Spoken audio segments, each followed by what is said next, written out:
5. I am counting down from 15, 14, Gotcha. 13, 12, 11, 10, 9, 8.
Good evening, everybody. One last time. We've been doing all these live streams tonight. This is the third and final one of the evening. Of course, I am Earl Holland, live with the Sports Refuge, and we are continuing our string of interviews with fan representatives of the teams in the hunt in the NFL playoffs. And of course, you can't mention the NFL playoffs or the AFC playoffs in general without the New England Patriots.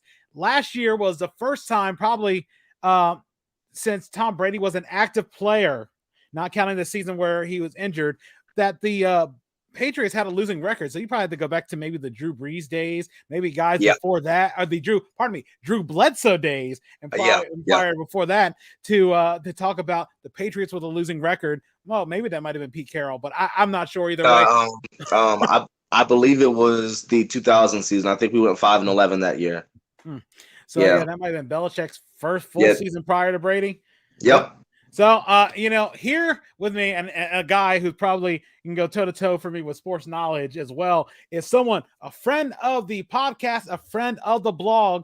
He is someone who contributes to the blog, and you will definitely see his contributions with the NFL playoff preview predictions, the NFL playoff predictions as we go in round from round. But here with me to talk about the New England Patriots is longtime Patriots fan, Terrence Blackwell. Terrence, how are you doing this evening? Thank you for being a part of this live stream. Yeah. Hey, I appreciate you for having me, and I'm doing well. It's playoff football time. It's getting real close to that time. So, it's going to be real interesting. I will say that these playoffs on both sides are just looking crazy. Mm-hmm. And especially, and we'll talk about it further about the addition of the 7th playoff spot in each conference. But that has made things more of a scramble. But before we get into all that, first thing I have to ask, how did you become a Patriots fan, and what has been the attraction to them? I really just picked all my favorite teams when I was 4 years old. Ever since I was a kid, going back to my bio, I would literally just sit in front of a TV, just sit and watch in front of, ESPN, and just literally look at everything. Football, basketball, baseball, whatever sport it is, I try to, at least have, some kind of base knowledge about it. So it really started early. And to be honest, it all started to annoy my family. My mother and my sister are Dolphins fans. And of course, everyone doesn't like New England, and at that time, it was the AFC Central, and that's when the Colts were in our division, and we had to see Testaverde and AJ Fielder and all those kind of guys. Even though Testaverde, he played for the Dolphins and the Jets, I believe. Mm-hmm. What is your most memorable moment as a Patriots fan? There's so many to choose from that. Can you narrow it down to one? Yes and no. Yes, because if we're going, happy moments, 'cause I have a bad moment and a happy moment. But if we're going just the happy moment, definitely that 2014 Malcolm Butler interception. That literally left me speechless. Seeing that live, seeing the Seahawks drive, and we couldn't stop Marshawn. Um, Tom had just gone down the field, hit a beautiful China route to Julian Edelman, and we were looking pretty, but we've seen what happens when we play in that stadium in Arizona. That's where we lost the second Super Bowl towards the Giants, and it just does not seem to go well for us. But yeah, that Malcolm Butler's pick, that was amazing. Left me speechless. Mhm. Going into the season, what were the expectations? I know 7-9 with Cam Newton under center last year, and then going into training camp, and there was a talk of Mac Jones being picked. I know it all depended on what was going to happen. They were going to miss out on Trevor Lawrence and all the other guys that went ahead of them. And then the news comes out that Cam Newton gets cut. What did that mean to you when you heard that Belichick's going with Mac Jones, a rookie, an unproven rookie, to start the season? Well, I mean, my expectations were that we were going to be the dark horse team.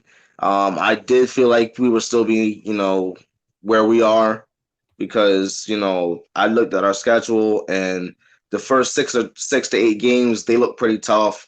I knew that fourth game against Tom was going to be emotional, to say the least, and it was that for every Patriot and Tom fan like myself.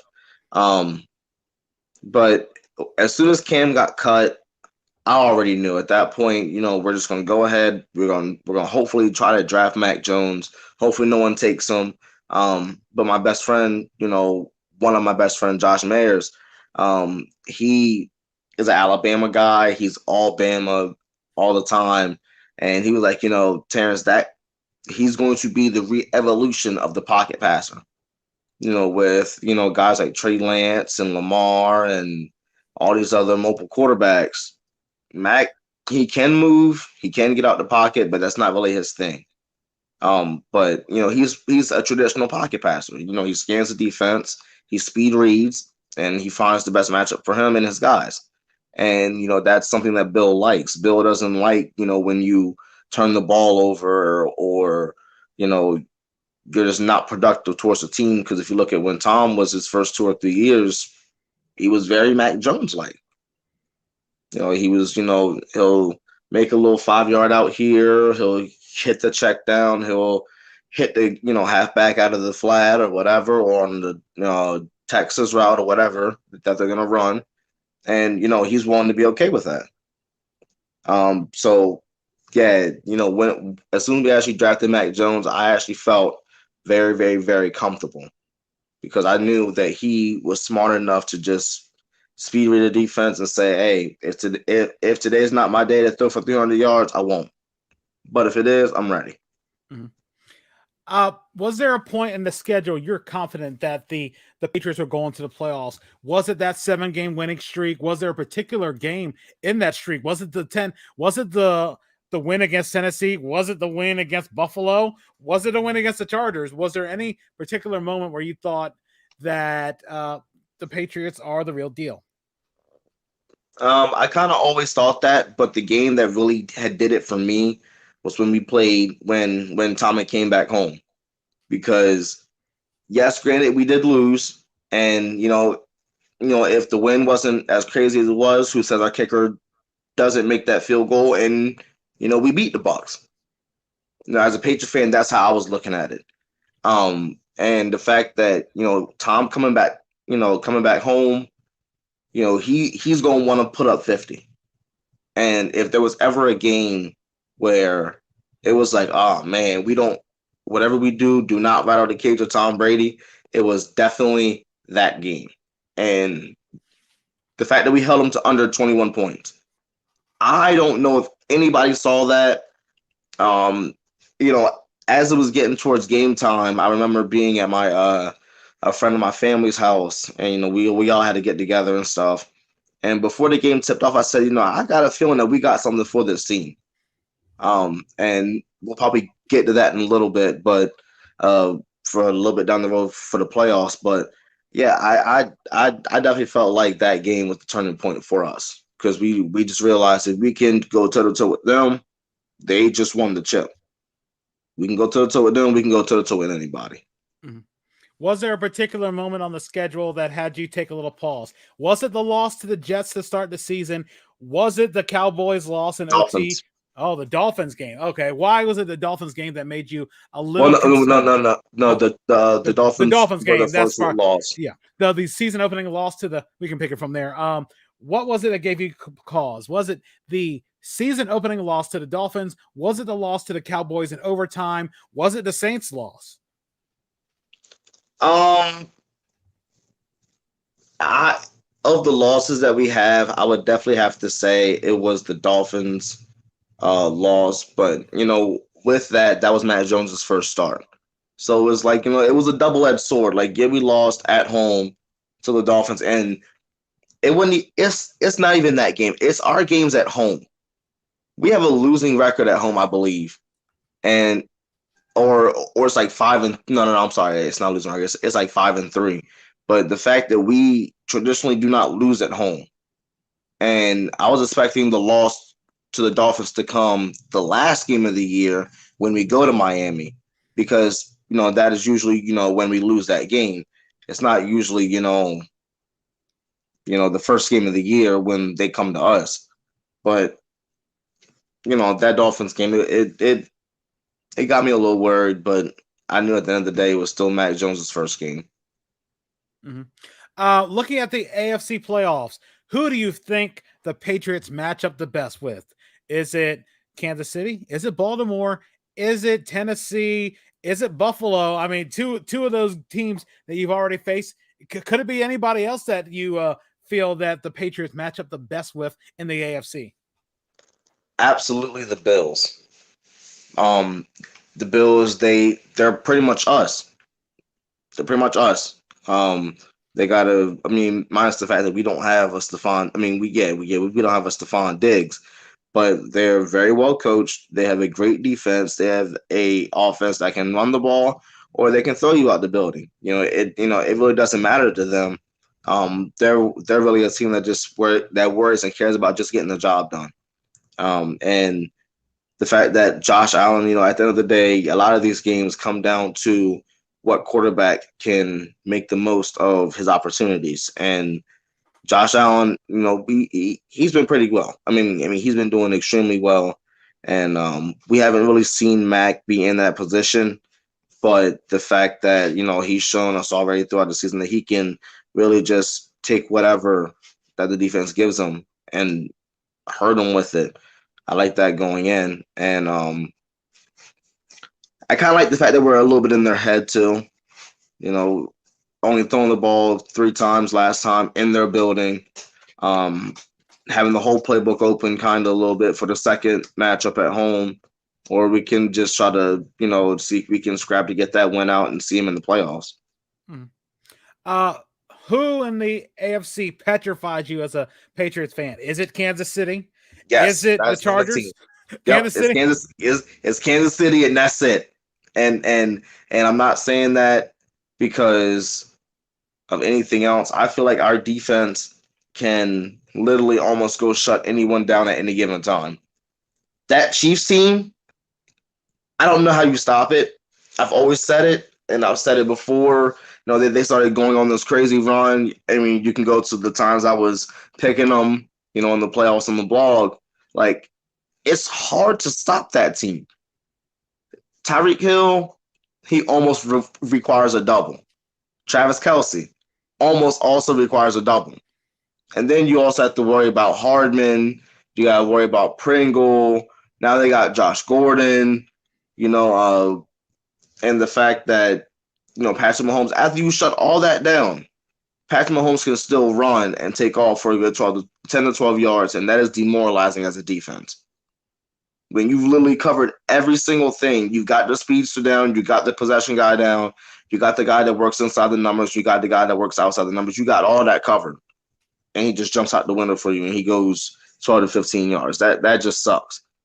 And scarily, that defense, I've been telling people also that defense is just buying his time. Tyrann Mathieu is not going out like that.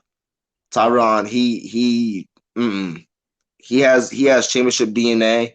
Chris Jones has championship DNA, and I knew that they weren't just going to just let anybody do whatever that they wanted to. Patriots have a 7-game win streak. Chiefs have a 6-game win streak. They terrify me. Makes a lot of sense, and I know we'll start getting to that as well. I mean, did you think that when they made the choice of Mac Jones, would you have liked to have seen Belichick and the front office maybe try to get a Trevor Lawrence to see if that opportunity arose? Because, even if it's Jacksonville and you put Trevor Lawrence in New England's offense, maybe is it a different story compared with to using Mac Jones? Yes. Oh yeah. Yeah. Mac Jones. Again, I'm in a group chat, and a lot of the stuff that I bounce off of, when it comes to people, we tend to think a little bit alike. We just don't say it around people. But Mac Jones probably is the only quarterback that came out of this draft that can actually play in this system because of the verbiage. Because everything is so complicated. If you ask any NFL player what playbook, what system is the hardest to learn, it's New England's. And the fact that not only did he do that, I think he picked it up in like 3 weeks. He had his girlfriend helping him run the plays and stuff like that. That takes extreme dedication. And I don't know if those other guys would have had the mental or would they have had the drive to pick up on the offense and learn it. And he's also what Bill likes on the quarterback. He doesn't turn the ball over. He makes the throw. If it's not there, it's not there. And that's kind of what Mac Jones, that's the definition of what Mac Jones is. And he's a speed reader. So, yeah, I don't think that I don't feel like we would be in this good of a position if we had any other quarterback. Yeah, makes sense when it comes to looking at that. As we start to wrap this up, who do you have coming out? Of course, the Super Bowl prediction. It is the Super Bowl prediction. Of course, who do you have coming out of the AFC? Who do you have coming out of the NFC? Who wins the Super Bowl? What's the final score? Before I say this, I'm letting you know because I'm probably going to be doing the playoff predictions. It's going to be TBA. It's going to be to be announced. It's going to be something to change. But as we sit here right now, I see the AFC going. Well, I'll start with the NFC first because my team's in the AFC. I'll start in the NFC, and I will go Tampa and Dallas. I feel like that guy Micah Parsons is just ridiculous. As a linebacker in high school, as a linebacker mind, as a defensive mind, I love what he's doing, and you can literally plug him into any system and he works. But it doesn't matter. You can put him on the line. You can put him as an outside rusher. You just take your pick with him. He can pretty much do it all. And Tom's Tom. And I still love him. And yeah, but he has a stacked team. He's great. I do feel like the Cowboys will at this moment, because no one's really talking about them, and that defense is, if you want to bother Tom Brady, you got to put pressure on him. And that defense, that D-line can definitely put pressure on him. I got the Cowboys squeaking one out right now, and I got the AFC. And the score of that NFC Championship game would probably be 28-26. And then for the AFC, I got us and the Kansas City Chiefs. The one team I do not want to see, and it's angling that that be very well might be the 1-2. They play in like a couple of minutes, or they're playing now. So yeah, the fact that they win games by the way that people don't, just because he's not throwing 5,000 yards and 50 on touchdown passes, that they think that he's not playing well. No, he's playing great. He's just taking what the defense gives him. And of course, I love New England, and I feel like we match up well against anybody. Right now, I got the Chiefs beating us, 35-31, late touchdown drive. Mahomes, I feel like he's just on a whole nother level. And Chiefs and Cowboys, and I have Patrick Mahomes figuring out how to stop a defensive rush that, it doesn't give him any time. I don't think his offensive line is going to go extinct like last year's. And we're really going to see what he can do against a high-flying offense on the other side and a very solid defense as well. And that will probably be, I'm going to go 31-21 Chiefs. Makes sense. And there's so many weeks to go. We never know what'll happen. So yeah, that's why it's all subject to change. And like Kenny Mayne used to say, they don't play football games on paper, they play them inside TVs. Mm-hmm. Absolutely. So, as we start to wrap this up, Terrence, I really appreciate you taking time to be on the podcast to talk about Patriots football. What are ways people can reach out to you, not only on social media, reach out to you on social media? Do you have anything you want to promote as well? And what are any shout outs you want to give to anybody? The only thing that I would promote currently is just to support Snow High School athletics. For people that are watching this and you have a kid, son, daughter, they're getting into high school, try to think about them being a wrestler. And yeah, I'm gonna use this as a way to help get some athletes into the wrestling room, but that'd be the only thing I had to promote. The first question was how to reach out. Yeah, no. Well, I'm gonna do my shout outs last. Okay. The way to reach out to me, I'm on Twitter, capital S Slacks, capital B Black 7. That's my Twitter handle, and I've literally been posting about sports literally the whole entire time. Then just like any other person, you'll get to see a little bit about me and stuff like that. And my shout outs, I'm definitely going to shout out my nephew, LT. His birthday's right around the corner. And we're going to do something very special for him. Also, my brother-in-law, Larry Bishop, his birthday's right around the corner. Shouting out them. And my boys, Joshua Mayers and Alec Foote. I appreciate y'all. Thank y'all for everything that y'all do, and thank you for keeping me going the past 2 years. And my family, and just want to thank God. It wouldn't be possible without him. And every single day, we just gotta try to keep getting stronger. So, yeah. Hey, Terrence, I really do appreciate it. For everybody who's been watching, and we've had a number of eyes out there, either on Twitch or on YouTube or on Facebook, really appreciate it. And we're going to be back Friday morning. We're going to do an interview talking with Chaldre Johnson, talking about the Indianapolis Colts and everything. And I really appreciate it for everybody who's been here watching these interviews with Amanda Gruss talking New Orleans Saints football, Lisa Burkhart talking Denver Broncos football, and of course, Terrence Blackwell talking New England Patriots football. I am Earl Holland saying thank you guys for listening. Really appreciate it. We'll be back Friday, and we'll have a bunch more over the next few days. See y'all. Take care. Stay safe.